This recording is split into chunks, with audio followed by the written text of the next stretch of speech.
اب ایک بات میں ترتیب سے عرض کرتا چلوں، رمضان کے روزے پوری شریعت تو میرے نبی کے زمانے میں نازل ہوئی، شریعت کا کوئی مسئلہ نبی کے بعد خدا کی قسم نازل نہیں ہوا۔ عبد الواحد صاحب نوٹ فرما لیں اس کو، پورا قرآن میرے نبی کے زمانے میں نازل ہوا، قرآن نازل ہوا تو مطلب شریعت نازل ہو گئی، میرے نبی کے بعد کوئی مسئلہ خدا کی قسم نازل نہیں ہوا۔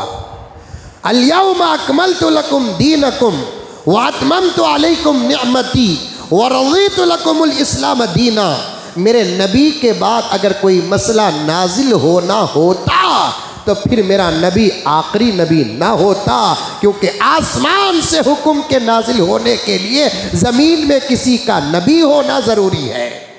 اور میرا نبی آخری نبی ہے، آخری رسول ہے۔ میرے نبی کے بعد کوئی نبی نہیں، میرے نبی کے بعد کوئی رسول نہیں، پوری شریعت میرے نبی کے زمانے میں نازل ہوئی۔ نوجوانوں، میں بڑوں سے نہیں، بڑوں سے بھی کہنا چاہتا ہوں، خاص طور پر نوجوانوں سے کہنا چاہتا ہوں، اسکول میں پڑھنے والے میرے بچوں سے کہنا چاہتا ہوں، میری بچیوں سے کہنا چاہتا ہوں، معصوموں سے کہنا چاہتا ہوں، ان باریک باتوں کو اپنے ذہن میں بٹھا کر رکھو، کیونکہ فتنے ہمارے سے زیادہ تمہارے پیچھے پڑے ہیں، فتنے ہمارے سے زیادہ تمہارے پیچھے پڑے ہیں۔ اگر ڈائریکٹ فتنے ہمارے پاس آتے، ہم تم کو ایسے بچاتے جیسے کسی سانپ و بچھو سے ماں بچاتی۔ اگر وہ فتنے ہمارے سے گزر کر تمہارے تک پہنچنا ہے تو تم اپنی جگہ پر بیٹھے رہو، ہم ہماری طرف سے انشاءاللہ تعالی ان فتنوں کا مقابلہ کریں گے، لیکن اب فتنے ہم سے چھپ کر تمہارے پاس آ رہے ہیں، تمہاری جہالت کا فائدہ اٹھا رہے ہیں، تمہاری نادانی کا فائدہ اٹھا رہے ہیں، تمہارے اندھے پن کا فائدہ اٹھا رہے ہیں، قرآن سے دوری کا فائدہ اٹھا رہے ہیں، علماء سے دوری کا فائدہ اٹھا رہے ہیں، مکاتب سے دوری کا فائدہ اٹھا رہے ہیں، مدارس سے دوری کا فائدہ اٹھا رہے ہیں۔ اس لیے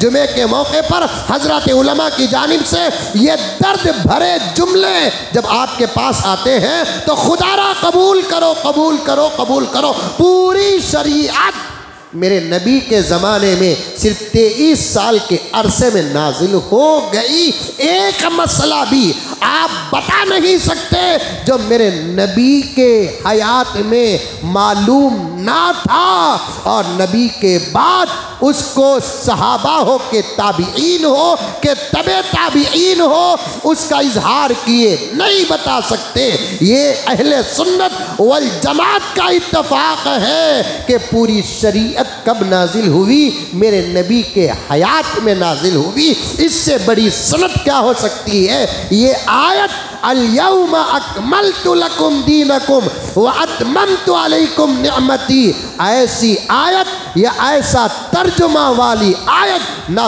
تورات میں، نہ زبور میں، نہ انجیل میں، قرآن میں ہے۔ الیوم اکملت لکم دینکم واتممت علیکم نعمتی ورضیت لکم الاسلام دینا۔ اے محمد سب کہہ دو صلی اللہ علیہ وسلم، آج دین مکمل ہو گیا۔ آپ کی امت کسی بھی مسئلے میں کسی کا دروازہ کھٹکھٹا نہیں سکتی، کسی مسئلے کا سوال لے کر کسی کے پاس جا نہیں سکتی، چاہے وہ مسائل دنیا کے ہو، چاہے وہ مسائل آخرت کے ہو، چاہے وہ مسائل دستر کے ہو، چاہے وہ مسائل بستر کے ہو، چاہے وہ مسائل زندگی کے ہو، چاہے وہ مسائل موت کے ہو، چاہے وہ مسائل گھر کے ہو، چاہے وہ مسائل قبر کے ہو، چاہے وہ مسائل بازار کے ہو، چاہے وہ مسائل مساجد کے ہو، ہر مسئلہ انشاءاللہ اللہ کے کلام اور نبی کی زندگی اور نبی کے فرمان سے ضرور مل جائیں گے۔ ان دو چیزوں کا دامن وضاحت کے ذریعے سے ہو کہ اشارے کے ذریعے سے ہو، ان دو چیزوں کا دامن تھامے بغیر کوئی صحابی بھی مسئلہ بیان نہیں کر سکتا، کوئی تابعی مسئلہ بیان نہیں کر سکتا، کوئی تبع تابعی مسئلہ بیان نہیں کر سکتا، ایک مسئلہ نہیں بتا سکتے۔ امام ابو حنیفہ ان دو چیزوں کو